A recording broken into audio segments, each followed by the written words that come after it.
भावे करिता भगवत भक्ती क्षुधे तृषेची नवे स्फूर्ती एवढी पावले अगाध प्रीती ते भवभय निश्चिती दंड दिना मना माझी भवभय भरणी ते मन रातले हरिचरणी आता भयाते तेथ कोण मानी मन मन मानी असे ना मनी स्फुरे द्वैताची स्फूर्ती तेथ भवभयाची दृढ स्थिती ते मनी जाहली हरीची वस्ती या लागी भवभय निवृत्ती द्वैतेसी देहबुद्धी माझी जाणा नाना परी उठती तृष्णा ते बुद्धी निश्चय हरीच्या स्मरणा करिता परिपूर्णा विनटली स्वये जेथे जे जे स्फुरे तृष्णा स्फुरन तेथे स्वये प्रकटे नारायण तेव्हा तृष्ण होय वितुष्ण विरे संपूर्ण पूर्णा माझी या परी का तृष्णारहित हरिस्मरणे भगवत भक्त इंद्रिय क्लेशा भक्त अलिप्त तोही वृत्तांत ऐकराया मुख्य कष्टाचे अधिष्ठान इंद्रिय कर्मी राया जाण ते इंद्रिय कर्मी ब्रह्मस्मरण हरिभक्ता पूर्ण हरिभजने दृष्टीने घेऊ जाता दर्शन दृश्य मात्री प्रकटे नारायण श्रवणी शब्द घेता जाण शब्दार्थी पूर्ण विराजे वस्तू घ्राणी घेता नाना वासू वासबोधे प्रकटे परेशू रसना सेवी जो जो रसू रसी ब्रह्मरसू निज स्वादे प्रकटे देही लागता शीतोष्ण अथवा का मृदू कठीण तेणे स्पर्श ज्ञाने जाण चिन्मात्र पूर्ण प्रकटे स्वये आता कर्मेंद्रिय प्रवृत्ती तेथेही स्फुरे ब्रह्मस्फूर्ती घेणे देणे गमन स्थिती इंद्रियागती आत्मा रामे ऐसे करिता इंद्रिय कष्ट ते कष्टी होय निज सुख प्रगट तेणे इंद्रिया विश्रांती चोखट पिकली स्वानंद पेठ हरिभक्ता जेणे इंद्रिया कष्ट होती तेणेची इंद्रिया सुख प्राप्ती हे भगवत भजनी नित्ययुक्ती भोगीचे हरिभजने जन्म आणि मरण हे देहाचे माथा जाण भक्त देही विदेही पूर्ण ध्याता हरिचरण हरिरूप जाहले या लागी देहीची अहंता कदा नुपचे भगवत भक्ता ते भक्त पूर्णतेची कथा ते नुपनाथा सांगेन. अर्थात भावाने भक्ती करीत असता तहान भुकेची आठवण येत नाही.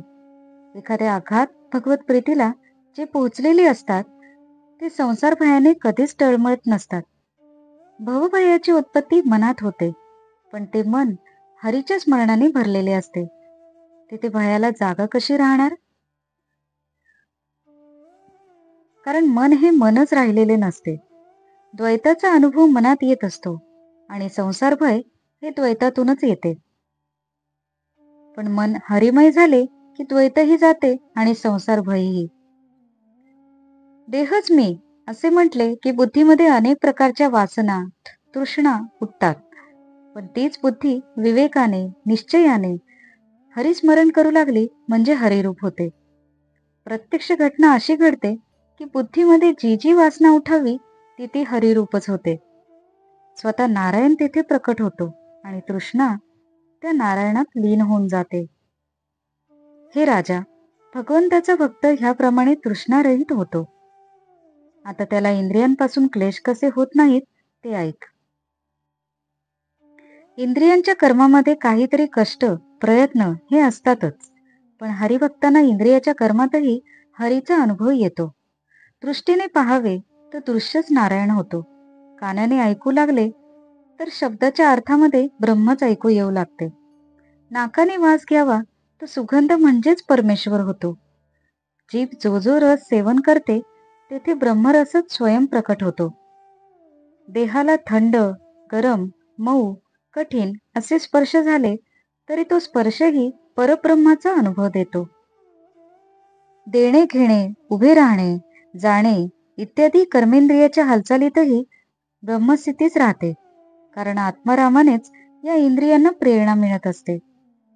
इंद्रिय दमली तर त्या दमण्यातही आत्मसुख कायम राहते. म्हणजेच मीपणाच नसल्याने इंद्रिय पूर्ण विश्रांतीत असतात आणि चित्तात स्वानंद भरलेला असतो. गंमत अशी की या भगवत भजनाने इंद्रियांना होणारे कष्ट हेच सुख होते. जन्म व मरण हे देहधर्म आहेत, पण जाणीव हरिचरणांशी संलग्न झाल्याने भक्त देहातीत झालेले असतात. त्यामुळे भक्ताच्या ठिकाणी देहाभिमान मुळीच नसतो. हे राजा, भक्ताची पूर्णता कशी असते हे मी तुला सांगतो. न काम कर्म बीजानां यस्य चेतसि संभवा वासुदेवैक निलय स वै भागवतोत्तमा. अर्थात, ज्याच्या मनात काम, कर्मे व त्यांच्या बीजभूत वासना यांचा उद्भव होत नाही व केवळ वासुदेव हाच ज्याचा आश्रय आहे, तो उत्तम भगवत भक्त होय. येथे भक्ताचे व्यवहारात आचरण कसे असते ते जास्त स्पष्ट केले आहे.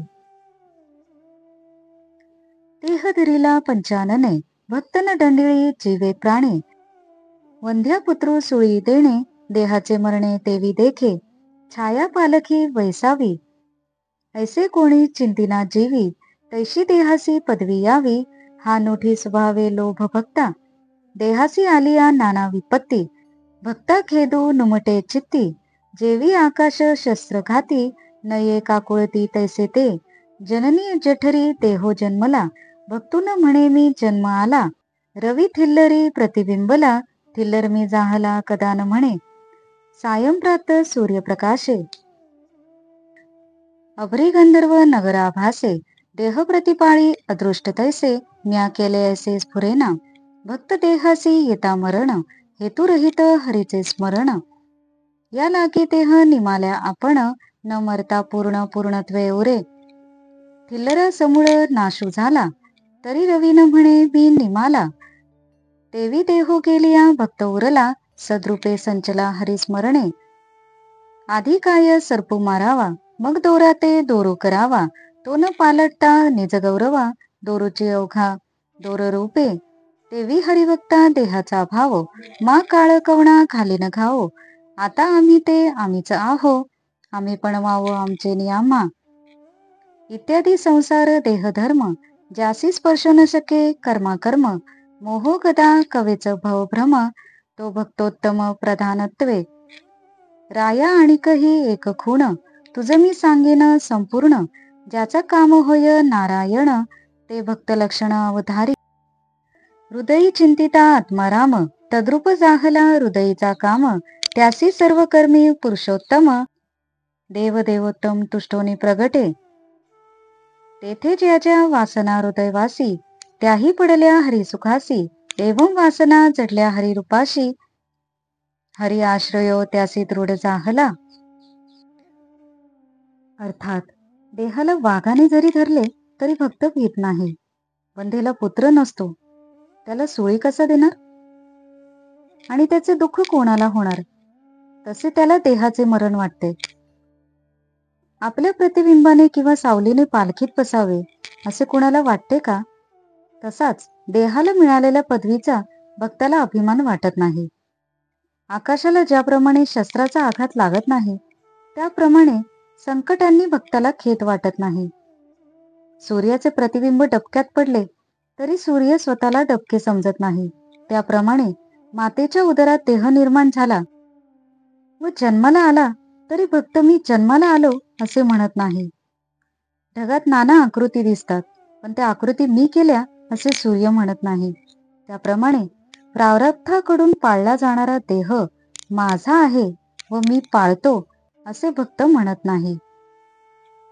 मरण जवळ आले व देहांत झाला तरी भक्त निष्काम हरिस्मरण करतो, त्यामुळे तो पूर्णच राहतो. डबके गेले आणि प्रतिबिंबही गेले तरी सूर्य मी नाहीसा झालो असे समजत नाही. त्याप्रमाणे देह जरी गेला तरी भक्त पूर्णपणे ब्रह्मरूपच राहतो. अहो, दोरीवर सर्पाचा भास होतो, तो आधी मारावा आणि मग त्या दोरीला दोरी करावे असे कुठे होते का? दोरी आपल्या स्वरूपाने दोरीच असते. त्याप्रमाणे हरिभक्ताला देहबुद्धीचा अभाव असतो तेव्हा काळ खुणावर घाव घालणार असे भक्त म्हणतात. आम्ही ते आम्हीच आहोत, आमचे ब्रह्मत्व अक्षय आहे इतकेच नव्हे तर तोही अहंकार आम्हाला नाही. अशा प्रकारे संसार धर्म, देहधर्म, कर्म, अकर्म ज्याला स्पर्श करू शकत नाही व ज्याला सांसारिक वस्तूंचा मोह कधीच होत नाही तोच मुख्य भक्त होय. हे राजा, ज्याच्या ठिकाणचा काम सुद्धा स्वतः नारायण होतो ते भक्त लक्षणे मी तुला सांगतो ते ऐक.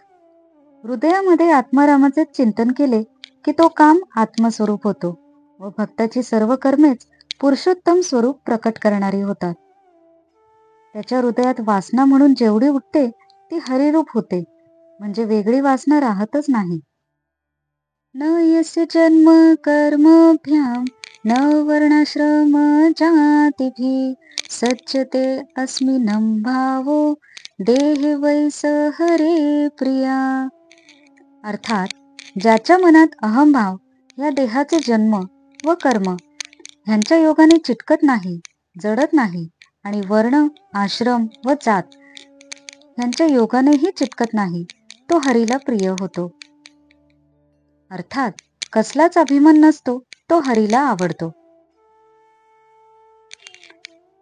तेथ जो जो भक्तासी कामो तो तो होय आत्मा रामो वासनांचा निज संभ्रमो पुरुषोत्तमो स्वये होय जगी हरिभक्ती उत्तमोत्तम भक्त कामेची करी निष्काम चाळीता वासना अनुक्रम निर्वासन ब्रह्म प्रकाशे स्वये ग्रासोग्रासी रामस्मरण ते अन्नची होय पूर्ण ब्रह्म भक्तभोगी मुक्तपण या रीती जाण विदेहा.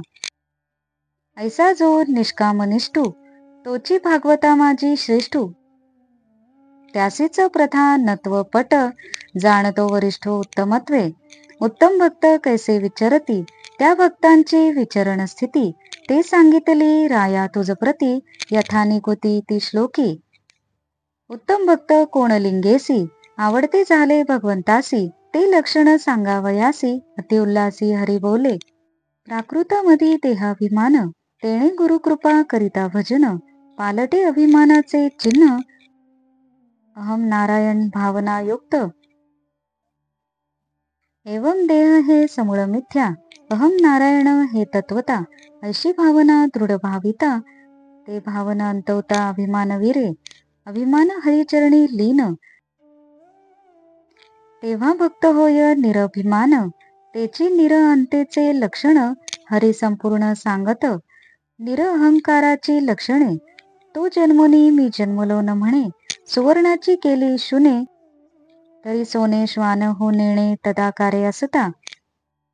तेवी जन्मादी अहंभाव उत्तम भक्ता नाही पहाहो कर्मक्रियेचा निर्वाहो अहंकर्ता स्वयमेव मानिना. तो कर्म करी परी न म्हणे मी करता जेवी गगनी असोनी सविता अग्नी उपजवी सूर्यकांता तेवी करोनी अकर्ता निजात्मसृष्टी. सूर्यकांती अग्निसंग तेणे होतो याग का दाख ते बांधू न शके सूर्याचे अंग तेवी हा चांग करोनी अकर्ता. अर्थात व भक्ताची जी जी इच्छा म्हणजे बाह्य विषयांकडे जाणारी वृत्ती किंवा वासनांचा संभ्रम या गोष्टी ऐहिक न राहता केवळ परमात्म रूप होतात. म्हणून जगात हरिभक्ती उत्तमोत्तम साधन आहे. ती भक्ताला कामनेनेच निष्काम करते. वासनांच्या उत्पत्तीचा क्रम बारकाईने पाहू लागले तर तेथे असा अनुभव येतो की सर्व वासना स्वयंप्रकाश ब्रह्मस्वरूप आहेत. जेवताना प्रत्येक घासागणिक रामस्मरण केले तर ते अन्नच रामरूप होते, ब्रह्मरूप होते. हे राजा, ह्याप्रमाणे जो भक्त जे परिहार्य विषय आहेत किंवा कर्मे आहेत ती करतो तो भक्त मुक्तच आहे असे जाण. असा निष्काम भक्त सर्व भागवतात श्रेष्ठ होय. तोच सन्मान्य आहे, वरिष्ठ आहे. राजा, ह्याप्रमाणे मी तुला 3 श्लोकांनी भगवत भक्ताची व्यवहारातील वर्तणूक सांगितली. आता उत्तम भक्त भगवंताला आवडतात ते कशामुळे ते मी सांगतो.